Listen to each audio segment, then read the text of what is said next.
amantaa jannata itti argachuuf dhuftu. Duniyaa irratti milkaa'uu yoo feete, aakhira irratti milkaa'uu gaafa feete islaamummaa qabadhu. Abbaan feete yoo dhuftee amantellee nafsiyaa teetiif jecha malee musliimtota waa takkan gootu. Abbaan feete yoo kafartellee islaamummaa irraa waa takkan hir'istu, waa takkasin dabaltu. Siigalee ofii teetiif jahannama seenta. Gaafa dhuftee amantellee gaafa itti dalagattellee ofii teetiif jannata seenta. Sumayyaan sifaan abiddan seentu. Siigalee sheekni abbaa feete Dr. Zakir addunyaa kanarratti beekama si wajjin jannatan seenu isarra waan dabaltu waan hir'istu. Siigalee gaafa amante ofii teetii amanta gaafa kafartellee ofuma keetiif kafarta. Islaamummaadhaan waan dabaltu waan hir'istu. Yoo rakkatte obsi rakkoo namni fayyaa qabu rakkaten jedhamu nama dhugaan dhufee rabbittiin amani laa ilaaha illallah jedhee yooma biyya keessallee ta'e yooma rakkatillee rakkoon jedhamu rakkoo yootiniini kan nama kafarsiisu ta'e silaalaa. Barachuu yoo feetan hubachuu gaafa feetan seenaa saabota duraanii dhaggeeffadhaa maal akka dabarsan. Islaamummaaf jecha har'a gabuu buluu miti lubbuu fi kan kenne jira sinigalee. Seenaa saabota afaan Oromootiin ni jira. Dhaqaa isa buufadhaa dubbisaa isa baraa. Durumayyuu kanarra dhuftee amantee kan borudistii hatteetiin kafarte islaamummaa haqaan hin qabanne hin kijibda malee durumayyuu biizinasiis dhufte. Biizinasiin dammoo nu biratti hin hojjetu. Nama meeqa nu gargaara jedhee keessa nutti bilbilaa baatan. No. Rabbiin si gargaaru rabbii keetitti jilbeeffadhuutiin hin boo'e jalqabumarrattuu jechuudha. Biizinasiin nu biratti hin hojjetu. Dantaa keeti kan isaa. Gaafa irratti dhaabbatu barbaadde oo mallee waan nyaatu dhabde obsi. Kijiba malee sa'aatii kana keessatti namni waan nyaatu hin dhabu. Itoophiyaa keessa alhamdulillah uummanni Itoophiyaa uummata rahmataati. Islaamonni kun wallaahi namni musliima wallaahi rahmata waliif godha sinii galee ummata haqaati. Anga barbaadamuu yooma wal dhabanillee walitti garaa hin jabaatan. Kanaaf jecha sadaqaadhaaf hin dhufinaa, kadhachuudhaaf hin dhufinaa, waan akkasii nu biratti hin hojjetu. Har'a quba ol qabdanii boru gadi hin deebisinaa. Amantee kafartee dantaa ta'eetiif waan ta'eef jechuudha. Kanaaf irratti obsi. Gara keessatiin har'a shaadaa qabattee boruma dhuftee toonuun kadhatin. Nama meeqati wallaahi har'a islaamummaa fudhatee sumayyaa mee ani beekamtiin qabu interview nu godhinaan jedhan. Siigalee maal barbaadani waa biraa barbaada jechuudha. Kanaaf tasgabbaa. Dubartoonni kennallee ijoollee islaamummaatti dhufte kun batalaa warra biyya keessa jiraatan rakkannee irraa maalii taane jedhanii ta'u dhufanii isinitti bu'an isin mana namaa dalagdanii shintibeetii namaa dhiqxanii kan isin argattan jechuudha. Bakka isaan jiranitti du'aayii godhaafi malee waan keessan dabarsitanii laatinaafi isin garaa laaftan waan isin garaa laaftaniif gara laafummaa keessa sallaalanii isinitti fayyadaman waan sana moo hin godhina. Namu yoo rakkate yaa obsu yootiin bakka baratu dhabe moo gareen shaadaa hin jira. Yoo barnoota fedhe leenjiin barnoota hanga tawwasaniif bootan kennameef nyaata dhugiitiin isaanirraa ta'eetiniini bakki barnoota hin jira nama barachuu fedhuuf sinii galee nama haqaan biyya keessa jiraate islaamummaa qabatee lakki'anii islaamummaa kana barachuun fedha. Boota fi bakka barnoota naa godhaa gaafa jettanii saniif rakkoo tokko hin jiru. Alhamdulillah nuti uummanni islaama ummata arjaati. Garuu moo mana kiraanarraa kaffala kaampaanii mana rifeensaa naa banaa kana naa godha hin jiru nu biraa nuti addaraasha akkasiin qabu. Sinii galee biizinasii akkasiillee hin qabu. Kanaafi islaamummaa gaafa qabattan ofii keessaniif qabadhaa itti dalagadhaa. Akkasan isiniin jedhaa. Nuti amantaa islaamaa amantaa rabbiin nuuf kennedha. Amantaa ortodoksii dammoo amantaan qeesii namaaf kennudha. Amantaa ilmi namaa namaaf kennudha. Mee warroonni ortodoksii warri as jala jirtanii ortodoksii tawaahidoo tana irratti naladhee miti macaafumarraayyuu ni jira ka jedhu yoo ragaa qabaattanii kun akka gaafititti isiniif teechiseera seentanii naa deebisuu hin dandeettan. Amantaa kiristaanaa kana ani irratti naladhee Kiristoos moo gaafa addunyaa kanarra jiru kiristaanummaa barsiisaa ture.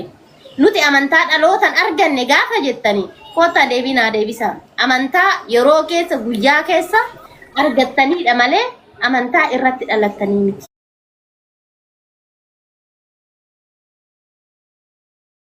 Jibbitanis arrabsitanis garuu ishumarratti dhalattan yoo rabbiin isinii laaffise rabbiin karaa ofii jaalatu isiniif haa qoodu. Waan hundaa akkasiif kennu rabbiidha waan ta'eef akka rabbii isinii hannu du'aa isinii goona. garuu amantaan ati jibbitee har'a arrabsitu amantaa ati jalqaba rabbiin irratti si uume sanidha. Amantaa islaamati. Mee sammumatee dalaksiisi. Sammumateetii yaadi. Ani maaliifan cuuphan? Maaliif kiristinnaa abbaatiin naaf kennan? Yookaan ammoo haati kiristinnaa maaliif naa kennamti? Maal na goote? Amma fakkeenya yoo dubartii taate kan quba qabu maalidha? Dubartiidha haadha kiristinnaa jedhamti. Gaafa dhiira ta'e immoo abbaa kiristinnaa jedhama. Sinii galee? Kanumaaf jecha maaliif haati kiristinnaa fi abbaan kiristinnaa naaf kenname? Ani maaliifan kiristinnaa ka'e maaliif na barbaachise? Amantaan ani jalqaba irratti dhaladhe sun amantaa tamiidha jedhiitiin of gaafadhu moo dubbisallee macaafa wallaalte. Macaafa kanarra wannumti kiristaanummaan amantaadha itti amanaa jedhu gonkumaayyuu hin jiru. Jaalattus jibbitus isa kana dhugaa asirra jirtu furadhu. Sigalee akka macaafni siin jedhetti deemi macaafa qabattee istaaliidhaan akkatti suuraa wajjin kaa akkana godhaa billici dimlaayitii mana shiishaatti gootanii macaafa irratti jechuudha. Gubbaa babbareechitanii lafa nuu keessan isaan nuti shawwadamnu billiciidhaan. Sinigalee macaafa qabattee shubbisuu osoo hin taane qabattee istaayilaan footoo itti waliin ka'uu osoo hin taane qabattee karaarra deemtee waan macaafni keessa hin jirre dubbachuu osoo hin taane jalqaba barsiisuu osoo hin taane ofii teetii gadi itti jedhiitiin dubbisi maal jedha macaafni. Ani immoo afaan kiyyaan maal jedha sammuun kiyyoo maal yaadee dubbisi. Yoo qeessis taate farsoo haraqee bichaa quuftee asirra baatee namatti raaseen yookaan ammoo jettee sa'a 6 7 8 bataskaana keessan dhaabbatin damooza ji'aan argattu saniif jecha uummata ibiddatti hin yaamin. Sinigalee biizinasii keessaniif jecha uummata hin jallisinaa. Abbootiin amantaa akkasumas dammoo nissaa abbaatiin mee nissaa abbaatii yoo sinii kaase fakkeenyan sinii kaasa innillee nama akka kiyyaati. Sinigalee namni akka kan keetii gaabbiitti galta gojja kee addunyaa kanarratti dalagde guutuu karaa bittiin hin himanne dhaqxee qeesii jala dhaabbatte abbaa waan akkana godhe kanan hatee kanan dalagette takka takkaan iccitii keetti himatte. Silaa kanatti itti himachuu qabdu kanatti itti boo'uu qabdu luka qeesii jalatti osoo hin taane fuula rabbii fuulduratti sujuuda buutee rabbii keetitti osoo bootte rabbii rahmata siif godha. Ilmi namaa namni akka keetii dhaqee Iyyesuus argeetti si hima. Maa gowwoomtaati maaliif si barbaachisa iccitii kan kee himuun seenaa kee himuun waan balleessite himuun badii kee kan dhiifama sii godhu ilma namaa osoo hin taane rabbiidha jalqaba rabbiitti amaniitiin sanaan booda badii kan keeti yaa rabbi naa dhiisi jedhii badii kee rabbittiin boo. Innillee cubbamaa akka kan keetii nama ji'a 9 dhalateedha garuu isin nama ji'a 9 dhalate cubbuu keessan itti himuu miti nama ji'a 9 dhalate akka kiyyaaf keessatti dhalate waaqa ittee gabbaraa jirta waan ta'eef humtuu sirra laallama. Sinigalee kanaaf jecha nama akka keetii hin gabbarin nama akka keetii waaqessin nama akka keetti gaabbiitti hin galin nama akka keetiin badii keenaaf dhiisin jedhiniin ka badii keessii dhiisuu danda'u rabbii tokkicha isa mul'anne isa addunyaa kanarratti namni isa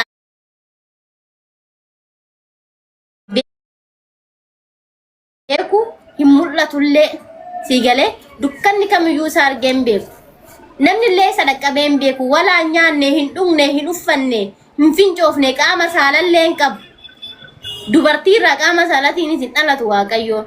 Sinigalee akkuma macaafa geettu Waaqayyoon sanitti amani malee